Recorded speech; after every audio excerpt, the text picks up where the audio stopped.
Le point culture, parce que l'univers du luxe n'est pas seulement le beau et le savoir-faire, c'est aussi toute l'histoire qu'il y a derrière.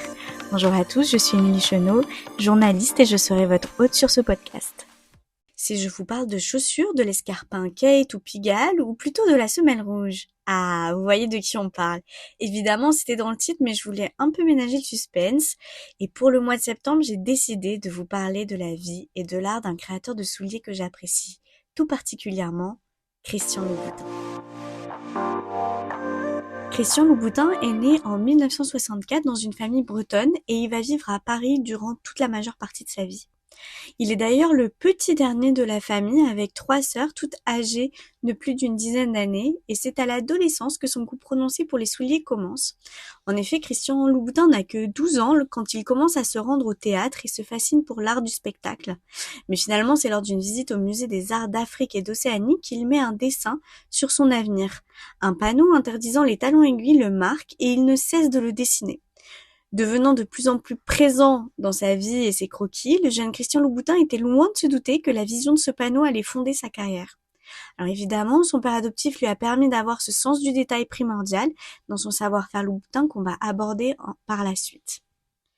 Malgré tout, les études, ce n'était pas vraiment pour lui. En effet, il a arrêté tout au lycée pour se lancer dans une école de dessin, mais sans véritable succès. C'est finalement grâce à son culot que tout bascule. Lors d'un stage dans le fameux théâtre parisien Les Folies Bergères, il tente de vendre son premier prototype d'escarpin en peau de maquereau, et ce, aux danseuses. À la suite de cette expérience, Christian Louboutin enchaîne les petits boulots dans les théâtres de Paris et la Petite Couronne, de la Main Bleue à Montreuil au Palace en passant par le 7. Et c'est grâce à tout cela qu'il commence à côtoyer ceux qui font la culture de Paris, Thierry Ardisson, Helmut Berger, Eva Ionesco, Ariel Dombal et bien sûr Farida Khelfa qui vivait à l'époque chez ses parents. Finalement, c'est en 1982 que le jeune Christian Louboutin s'échappe de la capitale pour aller à Romans-sur-Isère. La ville était surnommée la capitale de la chaussure puisque c'est là que les maisons officiaient. Il commence un stage chez Charles Jourdan, le créateur du talon aiguille, mais tout se passe pas comme prévu. En effet, le créateur affirme ne pas avoir trouvé sa place car il était trop parisien, loufoque et surtout pistonné. Mais c'est pas vraiment ce qui va l'arrêter puisqu'il va se servir de ces moments dans l'usine pour apprendre le métier et se lancer en freelance. Au cours des années suivantes, il va travailler pour Chanel, Hervé Léger et même Maud Frijon, avant de rejoindre Roger Vivier en 1988 qui va devenir son mentor. Mais plot twist, après sa mission pour Roger Vivier, Christian Louboutin devient paysagiste. Alors rassurez-vous, ça n'a duré qu'un temps, puisqu'il décide de lancer sa marque en 1991. Comme je le disais, il crée sa marque qui porte son nom avec 2 associés, des amis d'enfance, Henri Sédou et Bruno Chambelan. Les choses s'accélèrent puisqu'il a déjà des milliers de croquis. Il ouvre sa première boutique le 21 novembre 1991 dans le 1er arrondissement. Pourtant, les premiers modèles ne portent pas la fameuse semelle rouge, ce qui fait partie intégrante de sa marque comme vous le savez. En effet, c'est seulement en 1992 qu'il trouve que ses chaussures manquent d'un petit truc en plus. Alors il n'hésite pas à se remettre en question et trouver une solution à tout ça et à faire quelques démarches. Finalement, c'est sa secrétaire qui va tout déclencher puisqu'il la voit se manucurer avec un vernis rouge Chanel. Et alors, il a l'idée, en fait, de peindre l'un de ses prototypes, en tout cas la semelle de ce prototype, avec ce fameux vernis. Il trouve l'idée séduisante et il commence à commercialiser les chaussures avec cette semelle. Et le succès ne se fait pas attendre. La semelle rouge devient le signe distinctif de sa marque et il entre parfaitement dans les inspirations pop art de la maison. Alors, pour ceux qui veulent la petite précision, le Pantone utilisait le 18-16-63 TP. Dans les années qui suivent, le succès continue de croître. Le chausseur compte désormais parmi ses clientes Caroline de Monaco, par exemple, et Heidi Lander, qui était alors journaliste au magazine W, écrit un article sur lui. Ensuite, c'est au tour de Anna Wintour, qui écrit 2 feuillets sur Christian Louboutin dans les pages de Vogue, et le succès est tel qu'il ouvre une première boutique à New York en 1993. Dès 1995, on le retrouve sur les podiums de mode, puisqu'il habille, en tout cas il chausse les mannequins de Jean-Paul Gaultier, Azaro, Chloé, Givenchy, et je vous avoue qu'il y en a beaucoup d'autres. En 2002, il crée une première collection éphémère, Christian Louboutin for Yves Saint Laurent, haute couture pour les adieux du couturier, donc les adieux de Yves Saint Laurent à la haute couture en 2002.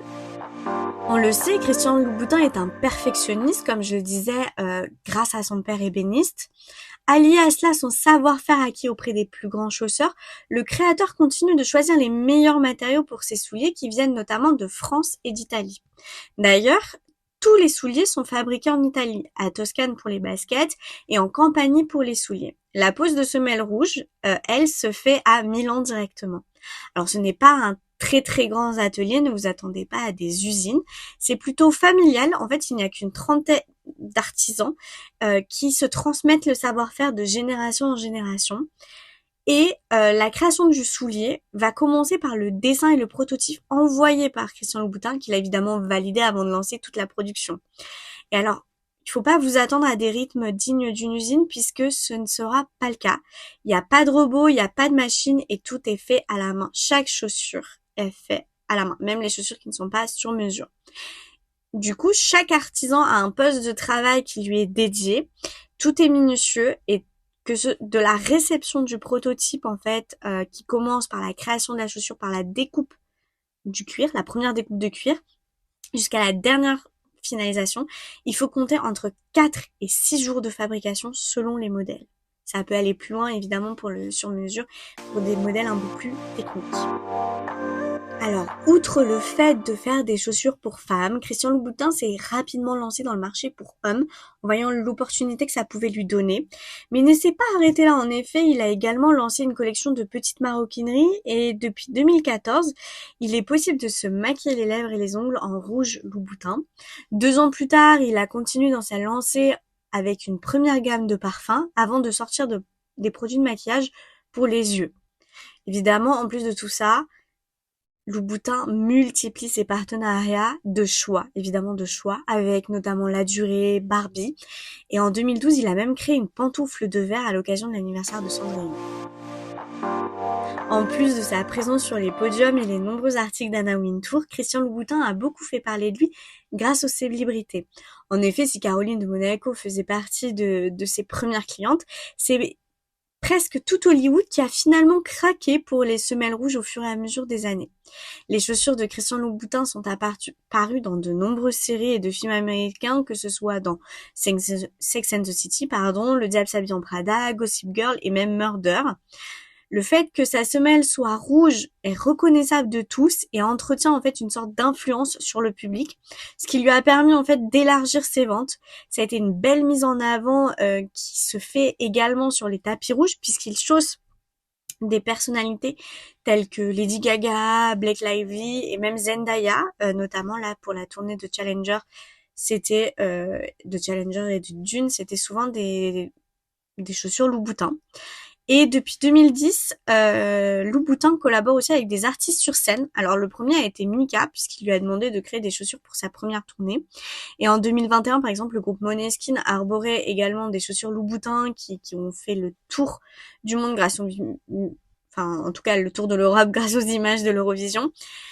C'est pas les seuls, parce que depuis plus d'un an maintenant, Christian Louboutin est sur le devant de la scène, et ce grâce à Taylor Swift. Et oui, la chanteuse qui est actuellement en tournée mondiale pour son Eras Tour danse et chante pendant 3h30 avec des Louboutins aux pieds. Alors évidemment, chaque Era a le droit à sa paire de chaussures unique qui doit s'accorder avec la tenue du jour. C'est-à-dire que quand elle a son body lover gris, il faut que les chaussures soient grises. Et quand c'est la tenue orange, les chaussures sont orange. Alors évidemment, vu que c'est 3h30, tout a été fait sur mesure pour convenir aux pieds de Taylor et chaque strass ont été posées à la main. Évidemment, là, on parle de tout ce qui est glamour, de tout Hollywood, mais il y a évidemment une affaire dont il faut qu'on parle, c'est évidemment la présence des chaussures Louboutin dans les téléréalités.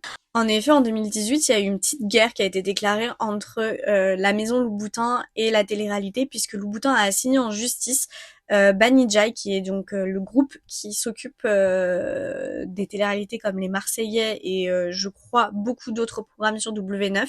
En fait, la maison a voulu interdire de porter les candidats de porter des Louboutins dans les émissions parce que ça pourrait nuire à l'image de la maison. Évidemment, il a obtenu justice et Banijay a même reconnu que comme il floutait le logo des autres marques, notamment Nike, Louis Vuitton, etc., la semelle rouge appartenant exclusivement à Louboutin, devait faire de même. Donc depuis, en fait, vous ne voyez plus de Louboutin dans les émissions de télé-réalité, justement parce que Louboutin a gagné cette petite bataille. Aujourd'hui, l'empire Louboutin continue de croître et croyez-moi, le créateur a encore de nombreuses idées pour continuer à nous faire rêver.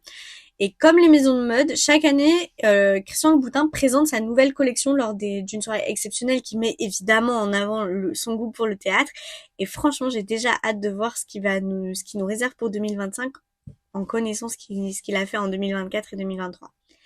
J'espère évidemment que cet épisode vous a plu, vous a permis d'en savoir plus sur ce créateur que j'apprécie particulièrement et on se retrouve très vite pour un nouvel épisode.